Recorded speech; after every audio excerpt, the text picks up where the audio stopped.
Shalom, selamat pagi.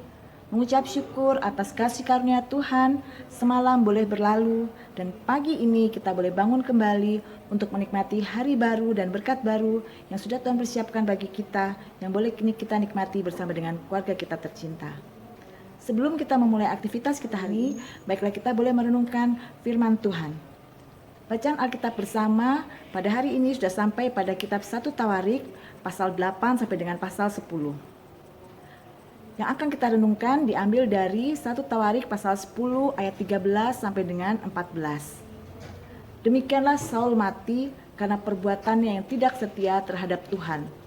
Oleh karena ia tidak berpegang pada firman Tuhan dan juga karena ia telah meminta petunjuk dari arwah dan tidak meminta petunjuk Tuhan. Sebab itu Tuhan membunuh dia dan menyerahkan jabatan raja itu kepada Daud bin Isai. Bagaimana mungkin seorang yang pada awalnya dekat dengan Allah berakhir dalam kondisi tidak menyenangkan Allah?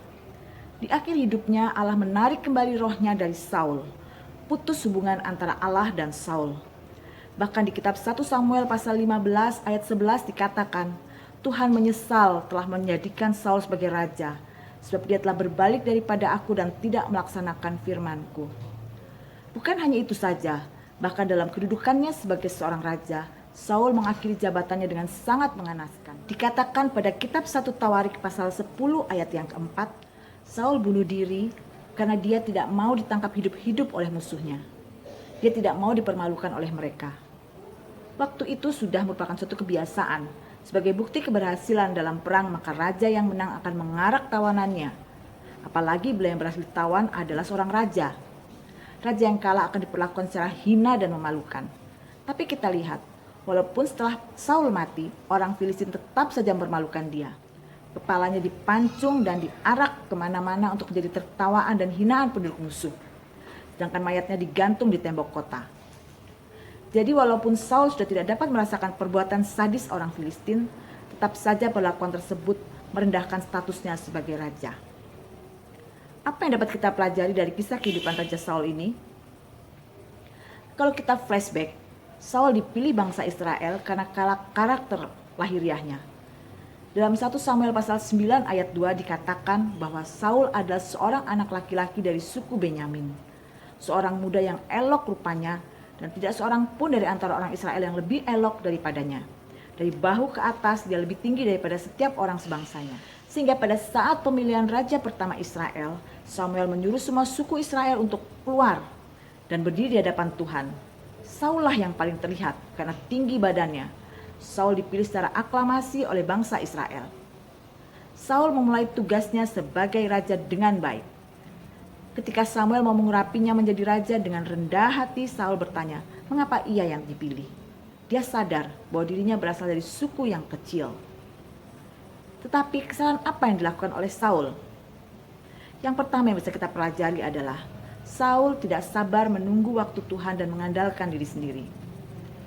Dalam 1 Samuel pasal 13 ayat 9 sampai 14, pada waktu bangsa Israel melawan bangsa Filistin, di tengah suasana yang mencekam, panik dan ketakutan, Saul tidak sabar menunggu waktu Tuhan selama 7 hari dan mengandalkan diri sendiri. Akhirnya Saul memutuskan untuk mempersembahkan korban bakaran dan korban keselamatan tanpa Samuel. Padahal ia bukan orang Lewi dan bukan imam, namun dia berani melakukan itu. Saul mendahului waktu Tuhan. Saul gagal karena dia dipimpin oleh ketakutan dan bukan iman. Dia menjadi panik dan melihat masalah itu jauh lebih besar daripada Tuhan. Dan karena kebodohannya ini, Saul kehilangan kesempatan untuk memimpin kerajaan atas orang Israel selama-lamanya. Kejatuhan Saul yang berikutnya adalah Saul mengabaikan perintah Tuhan. Dia dengan sengaja memberontak perintah langsung dari Tuhan. Pada kitab 1 Samuel pasal 15 dikatakan bahwa firman Tuhan mengatakan kepada Saul untuk memusnahkan semua orang maupun hewan Amalek.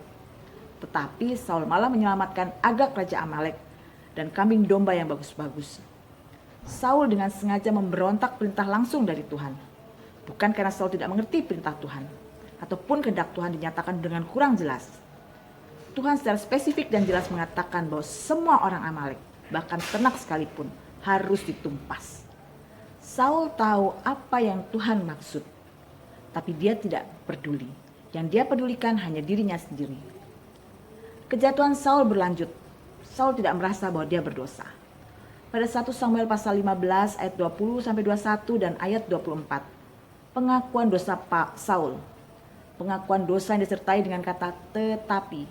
Menyalahkan orang lain atas dosa dan kesalahan yang dia buat. Sehingga di ayat 35b membuat Tuhan menyesal menjadikan Saul sebagai raja atas Israel. Betapa mengerikannya kisah kehidupan Saul ini. Dari kehidupan Saul ini kita belajar bahwa kesuksesan kita sangat tergantung dari bagaimana kita memulainya. Satu langkah salah biasanya akan menuju langkah berikutnya yang salah dan membuat kita semakin jauh dari rencana Tuhan dan bahkan mengakibatkan kegagalan kita menggenapi rencana Tuhan yang indah yang telah Tuhan sediakan bagi kita. Marilah kita senantiasa boleh melibatkan dan mengandalkan Tuhan dalam setiap langkah yang kita ambil. Biarlah kita boleh memulai hidup kita dengan sesuatu yang manis. Dan kita boleh mengakhirinya juga dengan manis.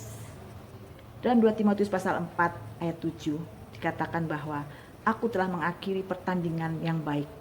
Aku telah mencapai garis akhir dan aku telah memelihara imanku. Biarlah kita boleh tetap setia sampai mati dan kita layak untuk menerima mahkota kehidupan. Amin.